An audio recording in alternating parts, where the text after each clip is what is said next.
Esse idoso falou mal da União Soviética na frente de um dos comunistas mais famosos da internet. Vamos ver qual foi a reação dele e se saiu briga. Destruir a União Soviética? Todo Não o Ocidente, tinha, não tinha. o bloco capitalista Não inteiro. teve uma guerra Bloco fria, capitalista, né? eu não entendo essa linguagem de bloco capitalista, né? Essa é Não, linguagem de vocês, de marxistas. Eita, Mas não já tinha tá uma- provocando. Não, pode ser o usou lado uma dos Estados Unidos, do Terminologia. Ocidente. Pelo contrário, quando a União Soviética já estava para acabar, né? Os Estados Unidos e a Europa estavam com medo de ele acabar. Eles faziam tudo para manter Gorbachev lá. Eles ficaram muito surpresos quando a União Soviética acabou. O Gorbachev vamos pensar, era um aliado dos imperialistas, do capitalismo, Não sei da quem Europa. Meu que Deus chama do céu. imperialistas. Aliado mas dos- assim, é o termo que eles usam hoje para definir talvez os Estados Unidos, na época a Europa junto. Não, se tem tanto medo assim, por que tantas sanções? Por que sancionar Cuba? Por que sancionar a Rússia? O que eles querem, cara? Porra, meu Deus. Não existe um grande motivo. Ah, eles estão sancionando Cuba porque eles têm medo. Não, cara, é porque Cuba tá, tipo, basicamente querendo humilhar eles geopoliticamente. Então eles humilham Cuba de volta. Tipo, sancionando o país. É muito sobre isso, pô. Rússia mesmo, que é toda sancionada. Não, você tá- Porque viveu uma guerra fria. Porque, tem tanto. O Mas quem começou comunismo a é Guerra tão Fria? bom que a gente quer manter eles ali. Por que ficar o tempo todo querendo entrar em guerra com a China? Mano, esse é o pseudo-intelectual eleito, tá ligado? Pela esquerda brasileira como o mais novo. Qual que é o nome que eles davam? Enfim, eu me esqueci o nome, mas é o intelectual do povo, tá ligado? Esse cara fala como se, meu Deus, ele é um super gênio, tá ligado? Aquela sabedoria popular, a sabedoria de boteco, sendo que, mano, não tem o menor sentido o que ele tá falando agora. Hoje, por exemplo, que é a bola da Mas vez. quem pegou a metade da Europa depois da Segunda Guerra e instalou lá regimes tirânicos comunistas? Não, a Eita. zona de influência erguida depois de 45. Influência. Porra, é pior que isso é sacanagem, chamar a cortina de ferro de zona de influência, né? Essa foi boa, né, cara? Não, foi boa, né, mas existe ali na assinatura dos protocolos. Vocês podem me dos eleger encontros. E aqui, campo socialista. Polônia, todos os países lá que a União Soviética controlava, né? A gente chamava nos nossos livros campo socialista. A gente usava campo de concentração socialista, né? Nos Por livros que de esse história nome? vinham, tipo Não, assim, esse era o nome a oficial expansão. da propaganda. Russo. Você fala russo, não? Lê russo? Você lê russo? Чуть-чуть, я говорю чуть-чуть по-русски, да. Tal. Socialistischский лагерь. Falou demais já. Foi muito. Foi muito. Eu falei que era bem pouquinho. Eu falei que era É igual o chinês, esse cara, lager. Ou seja, Fala o conjunto de todos os países socialistas que a União Soviética controlava se chamava o segundo mundo, né? Como tem primeiro mundo capitalista, segundo mundo socialista e o terceiro mundo, aquilo que é Era... São os fudidos. O terceiro mundo são os fudidos da história. sul Nós, global, né? aqui. Uma linguagem Era a gente. marxista. Mas a propaganda soviética, o nome oficial que dava a todos os países socialistas era campo socialista. A mesma palavra que usa para campo de concentração, né? Sim. Mas E a gente zoava, no livro de história... fazer o quê? É o campo pro mesmo? russo, então, assim, o que era passado pro cidadão russo, né?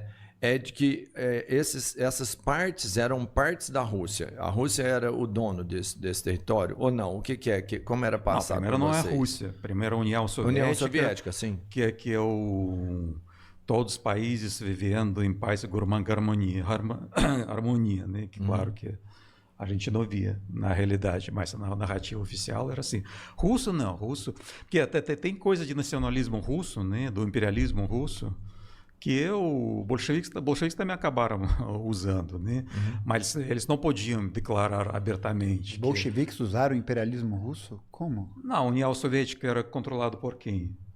Tinham vários membros do Politburo e do Comitê Central que não eram de origem Tá, étnica tudo bem, mas eram russa. 15 repúblicas, né? Sim, você tinha lá dentro ucranianos, Cada país descendentes tinha de lá. Pô, ele quer dizer que a União Soviética não era controlada pelas pessoas da Rússia. É isso. Pelo amor de Deus, né, cara? Claramente a União Soviética era a Rússia mandando nos outros países porque ela era mais poderosa. Tipo, isso daí é evidente. Deus, você tinha figuras importantes em Cada país, diferentes escalas de poder, não só no cada Comitê Central. república. Quem criou a Ucrânia foi o Lenin. Lenin criou a Lenin que Ucrânia? criou, Lenin que fez a demarcação do território para poder Não, você conceder a tá Ucrânia. falando com palavras de Putin. Putin que falou, você está repetindo isso. Não, mas foi o Lenin que Quem criou a Ucrânia? o Lenin no Não, peraí, processo de vocês- autodeterminação você está territorial, ele que perguntando- concedeu autonomia para os ucranianos, não dizendo que Não, vocês querem foi o saber Putin lá... que criou a cultura ucraniana, não é isso, mas a demarcação territorial, esse processo de divisão. A história é bem mais Foi longa, né? isso. Se vocês quiserem, Sim, pode entrar. sim. Mas agora, sobre o imperialismo russo, quer dizer, tinha a Rússia e mais 14 repúblicas, né? Então, em cada daquelas repúblicas, das 14, né, fora da Rússia, o chefe do Estado não era lá um primeiro-ministro, era o primeiro secretário do Partido Comunista, né? Porque o poder absoluto estava nas mãos do Partido Comunista. E cada república tinha a sua própria divisão do Partido Comunista, chefiado pelo primeiro secretário. E primeiro secretário, obrigatoriamente, era da etnia local. Se é da Geórgia, tem que ser georgiano. Se do Cazaquistão, tinha que ser cazaque. E o segundo secretário precisava ser russo. Em todas as 14 repúblicas, tinha um russo nas costas daquele nacional lá, observando e mantendo isso não é imperialismo. Cadê a resposta do Gaio Fato, cara? Eu quero ver o Gaio Fato respondendo isso aí. É mentira? É verdade? E aí? russo. Cadê o fact-check? Eu nunca ouvi falar dessa determinação. Procura. Eita. Isso é fato, né? A gente Então, viveu, era assim, a gente viveu isso. O cara que representava era um nativo de cada região. Isso. Mas é como se ele tivesse um conselheiro barra. Vice. Aham, Vice. um cara que O estava ali para segundo vigiar secretário- as ações dele. É vice. Seria, E essa era a ele intenção. E ele era de Moscou. De Ele vigiar o- etnicamente russo. Ele tinha um sobrenome russo, né? Porque os nativos da União Soviética, a gente só pelo sobrenome a gente já vê, né? Etnia. Nem sempre, né? Se, por exemplo, o judeu, ocidentalmente pode ter um Sim, sobrenome mas eslavo, né? Mas comparado com esses da Geórgia, da Moldova, estava óbvio, né? No sobrenome já estava estampada a etnia. E o segundo secretário sempre eram Ivanov, Sergei. É Petrov. curioso, porque quando eu estive na Armênia e na Geórgia há 2 anos atrás, e aí a gente tá podendo, lendo sobre a hein, o Gaio história Fato. tanto dos secretários do partido Armênia e que existiam Geórgia. lá, quanto das diferentes figuras que a gente via acompanhando nas estátuas, vendo ali as histórias dessas grandes lideranças, existia, na verdade, a premissa contrária, que era o fato de que você tinha um processo de internacionalização do governo, dos governos locais e regionais, de pessoas que eram ligadas ao Partido Comunista ou que tinham alianças próximas com os bolcheviques, com os comunistas, atuando em diferentes áreas e regiões. Na Armênia, na Geórgia, você tem secretários da Mongólia, você tem pessoas da Ucrânia, você tem esse Não, sim, tinha esse elites, intercâmbio elites cultural. locais. Sim, sim. Tinha elites locais. O que você Sob viu? controle dos russos. Quando você viu, por exemplo, você esteve na Armênia e na Geórgia.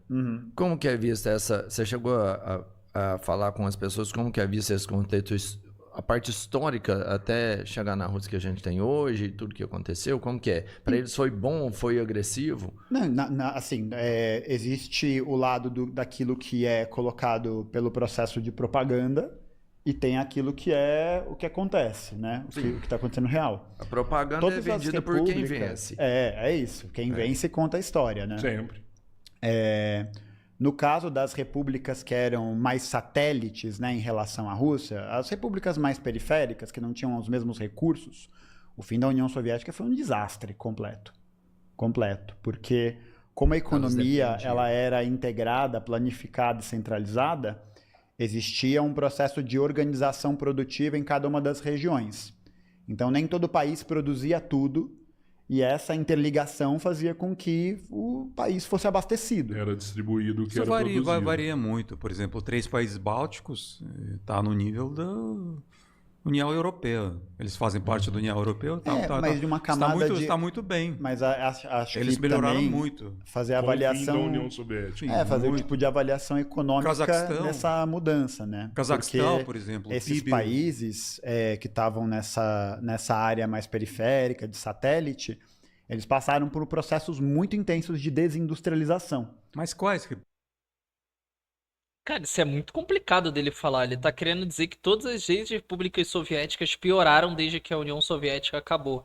Cara, muitos desses países, na verdade, melhoraram. E talvez o melhor exemplo disso seja a Ucrânia, né? Porque a Ucrânia tá se ferrando muito nas mãos da Rússia agora. Mas, velho, todo mundo que era ucraniano falava muito sobre como que a qualidade de vida lá melhorou. Entende? Porque não é tanto sobre industrialização, mas sobre qualidade de vida propriamente falada. Públicas, Então, você tá se a referindo. Geórgia, a Armênia, o próprio Cazaquistão, esses países que PIB não por tinham... Exato, capita do cara. Cazaquistão Tipo, ele fica ultrapassou o PIB disfarçando por desse capita da jeito aí, Rússia há Fê. alguns Mas anos o atrás. PIB per capita como um dado isolado, ele não funciona para medir o nível de acesso igualitário à riqueza. Um país pode ter um PIB per capita alto e ser desigual, como é o caso do Chile, por exemplo, que é o Sim. maior PIB per capita da América Latina, da América do Sul, da América Da Latina. Mas o América nível do de Sul. Mas o nível de desigualdade Não, é imenso. é imenso. Eu não diria E é um- que nível de desigualdade no Cazaquistão está pior do que na Rússia. Não, eu não sei dizer qual que é o nível de desigualdade. De fato, eu você falou, imagino... Armênia e Geórgia são países problemáticos. É, Aqueles que embaixo do Cazaquistão, Uzbequistão, Tajiquistão, sim, estão mergulhados na miséria, né? E é um processo que acontece muito por essa... Mas Azerbaijão tá muito bem, até sob governo autoritário. 3 países bálticos são democráticos, está indo bem. Cazaquistão tá meio democrático, meio autoritário, mas está indo bem. Com muitos laços com China. Basicamente, o Cazaquistão foi da esfera de influência da Rússia para influência da China. Da Então, China. varia muito de um Hoje o Azerbaijão é um outro. país bem mais alinhado, por exemplo, com a perspectiva ocidental, né? Então é um país que tem uma ligação bem mais forte. Mas Geórgia histórica também foi com- invadida pela Rússia em 2008. Então, agora invadir o país, depois culpar ele pelo atraso, Em 2008, também não da é muito Ossétia do justo. Sul. Na verdade, é uma briga territorial que existe entre a Rússia e a Geórgia. Eles já há saíram da algum Ossétia, tempo. eles A foram. questão mas Tantos o- já estavam chegando a mas- Tbilisi. Né? Mas no caso ali, só para terminar esse raciocínio, quando a União Soviética acaba, as antigas repúblicas têm esse sistema coordenado de economia que era centralizado e organizado assim, fechado de um dia para o outro. Então, se a Armênia, por exemplo, que dependia da energia elétrica que era importada das usinas russas, na sua maioria, né, uma grande parte, no dia 25 de dezembro de 91, que é quando acaba a União Soviética, e aí aquela interligação internacional das repúblicas acaba, a Armênia fica sem energia.